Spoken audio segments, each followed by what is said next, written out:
Good morning प्यारे बच्चों, कैसे हैं आप सब। आई होप आप सब अच्छे ही होंगे। आज हम करेंगे कक्षा 8 के विज्ञान की वर्कशीट नंबर 7। 10 अगस्त की वर्कशीट है। यहाँ अपना नाम लिखेंगे, अपने टीचर का नाम लिखेंगे। जैसे आपको पता है सेकंड चैप्टर चल रहा है हमारा सूक्ष्म जीव। इससे पहले हमने पढ़ लिया था सूक्ष्म जीव कितने प्रकार के होते हैं, जैसे जीवाणु, प्रोटोजोआ, कवक, शैवाल और वायरस। तो ये हमने पढ़ लिया था। आज हम पढ़ेंगे कि ये जो सूक्ष्म जीव होते हैं किस तरह से हमारे जीवन में इनकी महत्वपूर्ण भूमिका होती है, किस तरह से हमारे लिए लाभदायक हो सकते हैं, कुछ हानिकारक भी होते हैं। और ये समझेंगे कि जो हमारे खाने की बहुत सारे ऐसे डिशेज होती हैं जिसमें जो सूक्ष्म जीव का प्रयोग किया जाता है।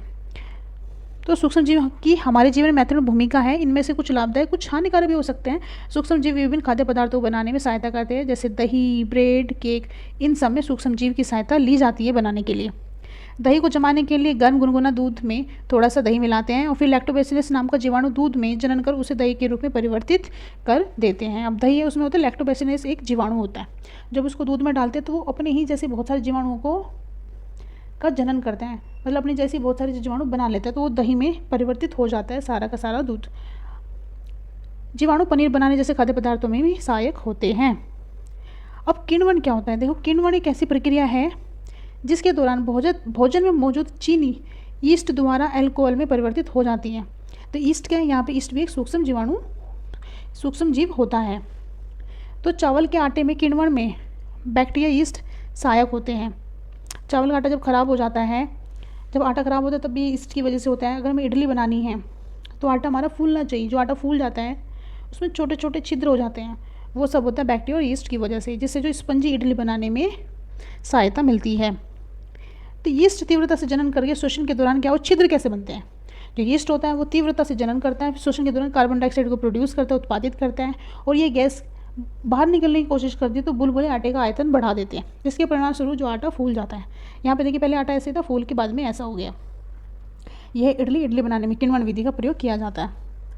और किण्वन विधि जो है इसकी खोज किसने की थी, इसकी खोज की थी लुईस पास्चर ने 1857 में।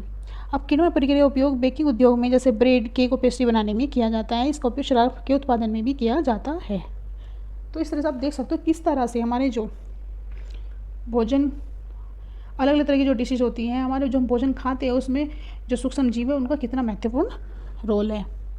क्वेश्चंस देखेंगे। एक ऐसे खाद्य पदार्थों को ध्यान दीजिए जो सूक्ष्म जीवों की सहायता से बनते हैं। तो सिंपल से आप दे सकते हो इडली, डोसा, पनीर, केक, पेस्ट्री।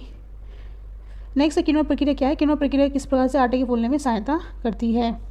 तो दूसरे का आंसर यहाँ से लिख देंगे कि ऐसी प्रक्रिया जिसके दौरान भोजन में मौजूद चीनी ईस्ट द्वारा अल्कोहल के रूप में परिवर्तित हो जाती है। चावल के आटे के किण्वन में बैक्टीरिया ईस्ट जो है सहायक होते हैं, जिसका उपयोग स्पंजी इडली बनाने में किया जाता है। इसका आप आंसर यहाँ से लिखेंगे, यहाँ से लेके यहाँ तक और फिर यहाँ से लेके यहाँ तक। नेक्स्ट, दही कैसे बनाया जाता है, जमता दही बनाने के गर्म दूध क्यों लिया जाता है। तो दही जमाने के लिए गर्म गुनगुना दूध में थोड़ा सा दही मिलाते हैं। उसके बाद लैक्टोबैसिलस नाम का जो जीवाणु होता है दूध में जनन को उसे दही में परिवर्तित कर देते हैं। तो तीसरे का आंसर हो जाएगा यहाँ से लेके यहाँ तक। गर्म दूध होता है उसमें ही जो लैक्टोबैसिलस नाम का जीवाणु होता है वो क्या करता है, जनन करता है। ठंडा दूध होगा तो वो नहीं करेगा। आइए बच्चों, वर्कशीट समझ आ गई होगी, बहुत ईजी वर्कशीट थी। Thank you all.